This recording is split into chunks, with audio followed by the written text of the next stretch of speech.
Hi friends, ఈరోజు మన స్వప్న స్వగృహ కిచెన్లో మరో సరికొత్త వంటతో మీ ముందుకు వచ్చాను. అది రొయ్యలు, టమాటో, మెంతి కూర అండి. మెంతి కూర ఇప్పుడు సీజన్ కాబట్టి ఎంత ఎక్కువ తింటే అంత మంచిదండి. షుగర్ పేషెంట్స్కి కూడా చాలా మంచిది. కానీ నేను చేసే పద్ధతిలో చేసి చూడండి, చాలా రుచిగా ఉంటుంది. ఇప్పుడు సీజన్ రొయ్యలది, టమాటోది పుల్ల పుల్లగా ఉంటాయి కాబట్టి నేను చెప్పే పద్ధతిలో చేసుకొని ఎలా వచ్చిందో కామెంట్ బాక్స్లో కామెంట్ పెట్టండి. మీరు కనుక మొదటిసారి నా వీడియో చూస్తున్నట్టయితే లైక్, షేర్ అండ్ సబ్స్క్రైబ్ చేయండి. ఇవి ఎండు రొయ్యలండి. వీటి తల తోక చుంచేసి పెట్టినాను. ఇవి ఇప్పుడు ఆయిల్ వేసాను, గిన్నెలో ఆయిల్ వేసేని ఆయిల్లో ముందు వేపి పక్కకు పెట్టుకోవాలండి. సో ఇలా ఆయిల్లో వేపుకోవాలి. అప్పుడు కానీ నీచు వాసన ఉండకుండా ఉంటాయన్నమాట. ఇది మా అమ్మమ్మ చాలా రుచిగా చేసే కర్రీ అండి. ఇది మా అమ్మమ్మ దగ్గర నేర్చుకున్నాను. చాలా బాగుంటుంది కర్రీ. కొంచెం కర్రీతో మొత్తం అన్నం తినేయచ్చు. మీరు కూడా ఇలా చేసుకోండి. చూడండి, రొయ్యల్ని ఇలా ఎర్రగా వేపుకోవాలి. తీసి పక్కకు పెట్టుకోవాలి. ఇలా వేపుకోకుండా కూడా డైరెక్ట్గా వేసుకోవచ్చు, కానీ మెత్తగా ఉంటాయి కాబట్టి ఇలా వేపుకుంటేనే క్రిస్పీగా వస్తాయి రొయ్యలు అనేవి. ఇప్పుడు ఇదే గిన్నెలో మళ్ళీ కొంచెం ఆయిల్ వేసేసుకోవాలి. ఆయిల్ వేసుకొని తాలింపు గింజలు వేసుకోవాలి. ఆవాలు, జీలకర్ర వేసుకోవాలి. తర్వాత పచ్చిమిర్చి 4 పచ్చిమిర్చి తీస్తున్నాం కదా, పచ్చిమిర్చి మంచిగా వేపుకోవాలి. పచ్చిమిర్చి వేగుతుంటే ఆనియన్ వేపుకోవాలి.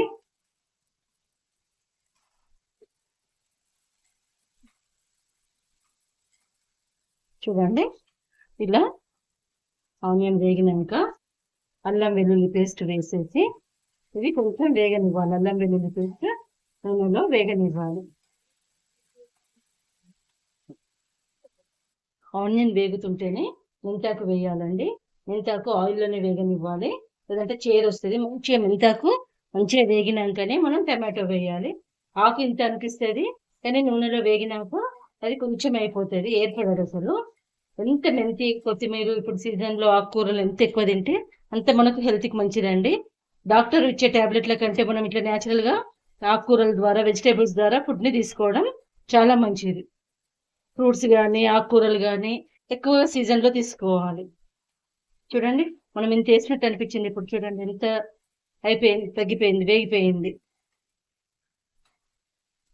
ఇలా మంచిగా వేపుకోవాలి. మూత పెట్టి ఒక 5 నిమిషాలు వేపుకుందాం. చూడండి, పసుపు వేసుకోవాలి కొంచెం. ఈ పసుపు వేసి ఒక 5 నిమిషాలు పచ్చివాసన వెళ్ళేదాకా వేగించాలి ఆకుని. ఇలా వేపుకున్నాక కట్ చేసుకున్న టమాటోలు ఉన్నాయి కదండి, టమాటో అనేది ఇలా కొంచెం ఎక్కువ వేసుకోవాలండి. పుల్లగా బాగుంటుంది రుచిగా కూర. నేను ఒక 7 టమాటోస్ వేసాను. ఇలా వేసేసి కొంచెం టమాటోల మీద ఉప్పు వేసి మీడియం ఫ్లేమ్లో ఒక 10 మినిట్స్ ఉడికించుకోవాలి. ఇప్పుడు సీజన్ టమాటోలు పుల్లగా మంచిగా వస్తాయండి. ఇది ఇట్లా పుల్ల టమాటోలతో వండుకుంటే చాలా బాగుంటుంది కర్రీ. చూడండి, ఇలా మధ్య మధ్యలో కలుపుతూ ఉడికించాలి. ఈ నీరంతా కూడా దగ్గరికి రావాలి. టమాటోల నుంచి వచ్చే నీరంతా కూడా దగ్గరికి రావాలి. అలా ఉడికించుకుందాం. టమాటోలు ఇలా ఉడికినాక ఇప్పుడు ఇందులో కారం వేయాలండి. కారం అనేది కొంచెం మంచిగానే పడుతుంది, పుల్లగా ఉంటుంది కాబట్టి, నీచు కూర కాబట్టి కారం కొంచెం ఎక్కువనే పడుతుంది. నేను దీంతో 1.5 స్పూన్ కారం వేసానండి. ఆ క్లిప్ మిస్ అయిపోయింది. 1.5 స్పూన్ కారం వేసాను. చూడండి, కారం వేసినాక టమాటా అనేది మంచిగా ఉడికిపోయింది.